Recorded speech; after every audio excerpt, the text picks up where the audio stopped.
Salut les toqués, chapeau toqués en ligne, bonjour, bonsoir comme d'habitude, je sais pas quand vous regarderez la vidéo ou simplement si vous allez la regarder.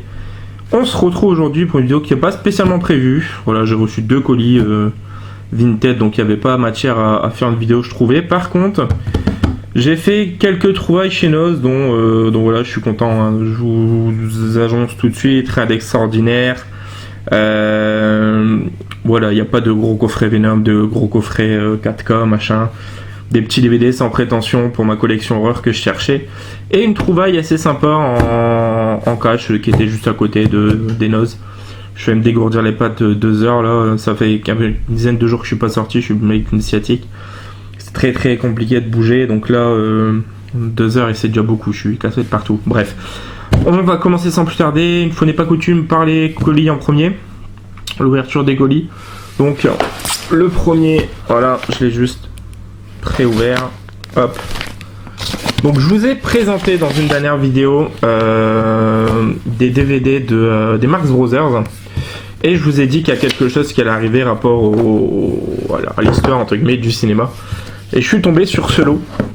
Un lot de films de Fritz Lang. Fritz Lang qui était un réalisateur notamment de films noirs de l'époque, des années 40, je crois, années 40-50. Et voilà, qui a grandement contribué à l'avènement du polar, du cinéma noir et même du cinéma un peu fantastique, voire étrange.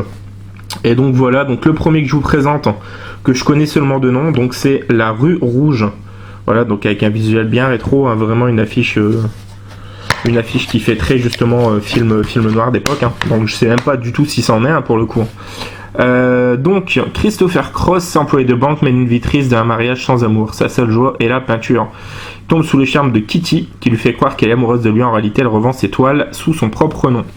Voilà, donc ça n'a pas l'air d'être un polar ou film noir, mais l'histoire elle est assez sympathique. Donc voilà, il était dans ce lot. Je l'ai notamment pris pour celui-ci, voilà, que je veux voir depuis une éternité. Donc c'est le film le plus connu hein, de Fritz Lang et un des films les plus connus de l'histoire du cinéma quand on s'intéresse aux origines du cinéma. Donc c'est Metropolis, voilà, donc en édition double DVD de chez MK2, hein, toujours des super belles éditions. Donc je suis hyper content. Pour ceux qui connaissent pas, je vous lis rapidement le générique, donc le résumé. La ville futuriste de Metropolis où règne John Fredersen est divisée en deux. En haut, le quartier des puissants, en bas, celui des travailleurs. Un jour, le fils de Fredersen fait la connaissance de Maria, il décide de la rejoindre dans la ville d'en bas, sans savoir que son père a construit un robot qui tente de mener la ville entière à sa perte. Voilà, donc par exemple le film High Rise, avec Ben Wheatley et comment il s'appelle-t-il j'oublie tout le temps son nom, celui qui joue dans The Lost City of Z entre autres. Bref, l'acteur principal du film, assez connu. On est assez inspiré quand même. Hein. Donc voilà. Ce film est de 1927. Voilà. Donc quand je vous disais les années 30-40, donc voilà, Metropolis de Fritz Lang, très content. Le second, sûrement le plus connu de Fritz Lang, et je suis très content du coup de récupérer, c'est M le Maudit. Voilà, et on a le testament du docteur Mabuse également, et un troisième, les suppléments, donc un coffret 3 DVD. Donc M le Maudit, la plus célèbre chasse à l'homme de l'histoire du cinéma. Toute la presse ne parle que de ça, un tueur d'enfants qui terrorise la ville depuis quelques temps vient de faire une nouvelle victime chargée de l'enquête. La commissaire Loman multiplie les rafles dans les bas-fonds. Gênée par toute cette agitation, la pègre décide de retrouver elle-même le criminel, voilà. Et le second, donc grâce à son pouvoir hypnotique, le génie du mal manipule les esprits, un très grand classique qui fut interdit par la censure nazie. Voilà, le testament du docteur Mabuse. Très très cool ce petit coffret. Et le dernier que je ne connais également que de nom. Les bourreaux meurent aussi, voilà, avec Annalie et Walter Brennan, hein. Toujours à la réalisation Fritz Lang. Donc pendant la Seconde Guerre mondiale, à Prague, le représentant du Reich est assassiné par le docteur Svoboda, qui se réfugie dans la famille Novotny. Incapable d'arrêter le docteur, les nazis décident de prendre arbitrairement des otages qu'ils exécuteront tant que le coupable n'aura pas été trouvé. Parmi les otages, monsieur Novotny, Maria Novotny, est tenté un instant de trahir le docteur pour sauver son père, mais elle se rallie à la solidarité nationale et devient la complice du docteur.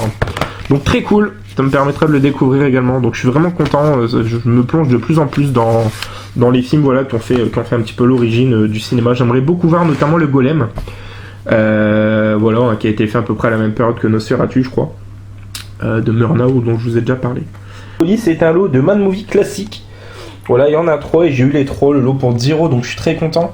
Il y en avait d'autres, le vendeur, il y avait la saga Terminator, il y avait le Star Wars, il y avait le Hannibal Lecter, mais ça m'intéressait pas, et le Massacre à tronçonneuse, je l'avais déjà. Donc je lui ai pris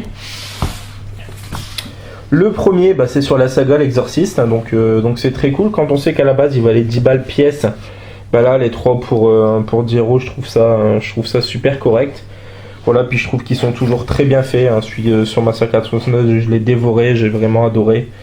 Et généralement les hors-séries de Mad Movie sont vraiment excellents, donc remplis d'illustrations, d'articles, d'interviews, d'anecdotes, tout ça, donc c'est cool, voilà. Donc je suis très content, donc ça c'est le premier. L'Exorciste. Le second, et du coup je suis encore plus content parce que bah, c'est la saga Alien, et vous connaissez mon amour pour la saga Alien. Et j'étais passé à côté du Mad Movie classique, donc voilà, j'en ai énormément, hein, des bouquins, des magazines, des trucs sur Alien. Et celui-ci, bah, je suis bien content de l'avoir trouvé du coup à prix plus que correct, hein. Au final ça me revient à 3 euros. Génial, parfait. Donc pareil, hein, rempli d'images, de photos, d'anecdotes de tournage, de gros portraits des principaux acteurs. Là on a vu Bill Paxton, là c'est sur James Cameron, donc forcément par rapport à Aliens. Voilà, des images du making of, des effets spéciaux, tout ça. Enfin voilà, c'est vraiment excellent. Donc très très cool. Le second, la saga Alien. Et le dernier, eh ben, la saga Les Dents de la Mer. Donc pareil, très cool.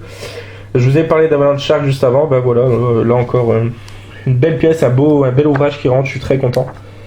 Voilà, donc ne connaissant que vraiment le premier et le deuxième, ben, ça me permettra de découvrir d'une part les autres films et ben, ce qui les concerne, quoi. Donc je suis très content, ravi de rentrer ces magazines. Voilà, tiens, Doggy Bags, ça aussi c'est cool, super BD. Donc voilà. Ensuite, ma trouvaille Easy Cash, bah, c'est le Blu-ray du Chant du Loup. Voilà, donc excellent film français de l'année dernière de Antonin Baudry. On voit qu'il connaît son sujet, hein, parce que notamment il a passé à peu près 1 an dans un sous-marin à étudier bah, comment ça se passe au niveau des moindres détails, au niveau des jargons techniques, tout ça surtout. Et voilà, parce qu'il a des connaissances au niveau du gouvernement, tout ça, donc ça a pu l'aider à faire ce film. Et justement, quelqu'un qui maîtrise son sujet, bah, ça donne un excellent film français, excellent film d'action, très prenant, très plein de suspense. Je me le suis rematé là il y a 2-3 jours et franchement j'ai pris une belle claque comme j'avais pris au cinéma. Donc François Civil est excellent. Mathieu Kassovitz, on le voit peu mais il est très bon dedans. Omar Sy pareil, on le voit pas énormément. Mais voilà, il fait le taf. Reda Kateb, voilà, j'adore de toute manière. Donc voilà, 4,99, c'est un très bon prix je trouve. Ça fait plusieurs fois que j'hésite à me le prendre à 10 ou 15 balles là, donc moitié voire 3 fois moins cher. Bah écoutez, j'hésite pas. Donc Le Chant du Loup, si vous l'avez pas vu, je vous le conseille fortement. Maintenant c'est que du noz. Donc un première chose, classique de science-fiction, donc c'est un coffret 3 DVD. Donc on a de Tobe Hooper, Life Force, donc l'étoile du mal, avec Mathilde Amé. On a les rescapés du futur, notamment avec Yul Brynner et Peter Fonda. Et on a les révoltés des Triffids. C'est surtout pour celui-ci que je l'ai pris, parce que j'en ai entendu parler pas mal dans un bouquin que j'ai lu, et ça me donnait vraiment envie. Donc ces 3 films, c'est un coffret de la MGM, donc Metro Goldwyn Mayer, en tout cas pour Life Force et les rescapés du futur. Donc voilà, il y en a certains déjà sur les chaînes qui en ont parlé. Je vais juste vous lire du coup le résumé des révoltés des Triffids, que je trouve vraiment intriguant et intéressant. Des phénomènes lumineux provoqués par une pluie de météorites attirent tous les regards vers le ciel. Un spectacle inouï qui se révèle être une calamité, car peu après 99% de la population est frappée de cécité. Plongée dans un chaos indescriptible, l'humanité subit un nouveau fléau lorsque des plantes mutantes, carnivores, intelligentes et mobiles prolifèrent, transportées sur Terre par les mêmes météorites. Pour elles, ces monstres appelés Triffids, les humains ne constituent qu'un gibier, qu'une source de protéines. Désormais, l'avenir de la civilisation dépend de l'acharnement d'un petit groupe de survivants à éradiquer la terrible menace. Donc fortement inspiré, je trouve, par l'invasion des profanateurs de sépultures. Donc voilà, ça a l'air bien sympa. Donc ce petit coffret à 2,99€, voilà, très correct. Ensuite, un film que Goldie a rentré, dont j'avais jamais entendu parler. J'ai vu qu'il y avait Brad Dourif, il y avait Christophe Lambert, qui avait Lance Henriksen. Je me suis dit, qu'est-ce que c'est que ce truc? Bloodshot, le premier vampire agent de la CIA. Et du coup, je me suis quand même penché sur le résumé pour 99 centimes. Je me suis dit, voilà, au pire, je prends pas un grand risque. Et généralement, voilà, ce que mon poteau, ce que mon frère Goldie aime, j'apprécie aussi. Donc je vais pas regarder le bande-annonce ou quoi que ce soit, je me plongerai directement dans le film, on verra ce que ça vaut. Donc voilà, Bloodshot pour 99 centimes. Ensuite, celui-ci, j'en ai déjà entendu parler, c'est un film d'invasion de zombies, enfin de créatures zombies, je crois. le Z de Jérusalem pour zombies justement, et ça se passe en Israël. Donc le jour du jugement, l'enfer s'abattra sur terre. Il existe 3 portes menant aux enfers, la première dans le désert, la deuxième dans l'océan, la troisième à Jérusalem. De jeunes Américaines partent en vacances à Jérusalem lors du Yom Kippour, mais cette escapade va se transformer en véritable cauchemar quand l'une des portes de l'enfer va s'ouvrir le jour du jugement dernier à sonner. Voilà, les critiques sont très mitigées, hein, j'avais déjà failli me le prendre à l'époque où il était quand même plus cher. Je m'étais dit, voilà, à l'occasion de ces 4, on se revient un vide-grenier, ou bah là justement, chez Noz, 99 centimes, Jérusalem, on verra ce que ça vaut. Ensuite, toujours pour le même prix, un film de David Carreras. Alors je sais plus pourquoi son nom me disait quelque chose, mais je sais que je le connais. L'horreur d'être mort, le cauchemar d'être encore en vie, donc c'est Hypnos. Donc film d'horreur qui fait un peu thriller aussi. Donc Béatrice vient d'être engagée dans un hôpital psychiatrique situé sur la côte espagnole. Elle y découvre divers patients et ces personnes portées sur des pratiques médicales toutes différentes. Après la mort d'un des patients, elle commence à douter de l'honnêteté du directeur de l'établissement et semble peu à peu dans la paranoïa. Donc voilà, sélectionné notamment au festival du film fantastique de Diramner en 2005. David Carrera, je me demande si c'est pas lui qui a fait Darkness, qui est dans le coffret Terror d'Espagne que je vous ai montré il y a peu. Bref, Hypnos, à découvrir. Ensuite, on va les faire dans l'ordre d'intérêt pour moi. Voilà. Et voilà. Celui-ci, voilà, je sais qu'il était en nombreuses quantités dans plein de noces de ce que j'ai entendu, que c'était un des DVD qui était le plus fourni au niveau des noces. Voilà, je sais qu'il est aussi sur Netflix, que ça a l'air d'être un énorme délire. Et voilà, pour 99 centimes, je me suis pas privé, donc je suis très content d'avoir mis la main sur ce Turbo Kid. Et voilà, donc c'est plutôt très très cool. Donc voilà, pour 99 centimes, excellent. Ensuite, avec Steven Glenn Yeun, Mayhem, Légitime Vengeance. Voilà, donc je vous avoue que c'est pas vraiment le résumé qui m'intriguait plus que ça, c'est le tweet de Stephen King et de Glenn, justement, Steven Yeun. Non, le tweet de Stephen King, pardon. Donc, Steven Yeun brille dans Mayhem, c'est super gore et aussi incisif que les outils hachés, tournevis, maniés par les employés en costume infectés, aussi subtils que féroces. Voilà, donc j'en avais entendu parler à l'époque où il faisait partie d'un Mad Movies, c'était un DVD Mad Movies, et je l'avais oublié depuis, donc très content d'avoir mis la main dessus pour 99 centimes, c'est très très cool, Mayhem. Ensuite, un que pas mal de monde cherchait, alors je vous avoue que avant d'en entendre parler dans la présence dans certains notes, j'avais jamais entendu parler de ce film. Quand je vois l'attaque de la pop-up girl géante, ça me fait tout de suite penser à un classique des années 50 qui est l'attaque de la femme aux 50 pieds ou l'Attack of the 50 Foot Woman. Donc voilà, c'est une femme, il y a une femme géante qui dévaste une ville, un peu tout ça. Et donc je pense que ça en a inspiré un petit peu de toute manière des. Puis je vois en plus que c'est produit par Roger Corman, donc c'est typiquement dans ce style de délire. Je vois qu'il y a Treat Williams, donc Treat Williams c'est l'acteur principal d'un film que j'aime beaucoup, qui est Un cri dans l'océan, et dans un téléfilm qui est une adaptation de Voyage au centre de la Terre que je trouve génialissime. Je vois qu'il y a John Landis également. Enfin voilà, c'est quand même intriguant. Donc Cassie Stratford, aspirante pop-pom girl, se voit refuser sa candidature pour intégrer l'équipe de son université. Pour ne pas décevoir sa mère, elle s'injecte un sérum expérimental censé lui donner force et beauté. Malheureusement, le sérum a un effet secondaire, elle commence à grandir sans pouvoir s'arrêter. Ça a l'air bien délire, donc on verra ce que ça vaut. Alors, fait une sélection officielle de l'Alpe d'Huez en 2015 quand même.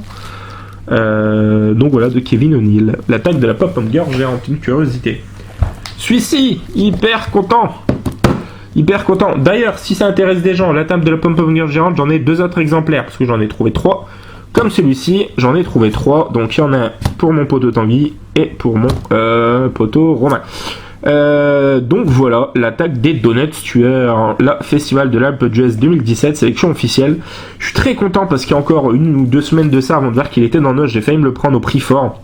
À 15 balles, donc je suis très content pour 1,99€, c'est génial. Donc une expérience scientifique qui tourne mal et voilà que les donuts ordinaires sont transformés en créatures assoiffées de sang, faisant régner la terreur et le revint à Johnny, Michel et Howard de protéger leur ville de la population contre ces donuts tueurs implacables. C'est excellent, je l'avais vu en streaming, pas entièrement. Et j'avais franchement beaucoup aimé. Moi j'adore l'attaque des tomates tueuses. Dead Sushi, ils en parlent dedans, je le trouve excellent, tellement fun comme film. C'est marrant parce que c'est par le réalisateur, la mise en scène c'est le réalisateur d'Avalanche Sharks. Tiens donc. Et voilà, bah du coup génial. En plus je trouve le visuel vraiment très très fun quoi. Et Et le film m'a donné envie dès qu'il est sorti aux États-Unis, déjà il y a 3-4 ans. Là, je trouvais le concept vraiment énorme. Et voilà, donc hyper content de le rentrer. Et ben. Tiens donc, Avalanche Sharks. Ah ben. Les Dents de la Neige, voilà, donc. Vous n'êtes pas sans savoir que je suis un gros fan de la Sharksploitation, autant les bons vrais films de requins, style The Reef, style Des Immortels, style forcément Les Dents de la Mer, le Deep Blood de Joe D'Amato, enfin voilà. Mais aussi tout ce qui est les gros nanars, tout ce qui est les nus films et les productions sci-fi ou Asylum, style forcément les Sharknado quand on pense à sci-fi, mais aussi tout ce qui est justement Avalanche Sharks, Jurassic Sharks, même non c'est Sand Sharks, il y a House Shark, il y a Shark Exorcist, un que j'adore surtout pour le jeu de mots Riders of the Lost Shark par rapport à Indiana Jones, je trouve ça génial. Voilà, c'est souvent très très mauvais, mais c'est des plaisirs coupables, clairement.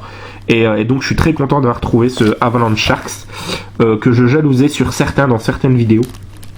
Et ma seule déception, c'est de pas avoir trouvé le coffret avec Sharktopus et Sharktopus vs Pteranodon, mais je trouve que c'est plutôt un bon bilan, un bon retour. Donc je suis content de ces achats. Je vous les mets de côté les gars pour les donuts. Pour l'attaque de la femme géante, j'en ai toujours 2 en plus, voilà. Voilà, si la vidéo vous a plu, n'hésitez pas à commenter, liker, partager comme d'habitude. Et nous on se retrouve très prochainement. Joyeux Noël, ciao ciao.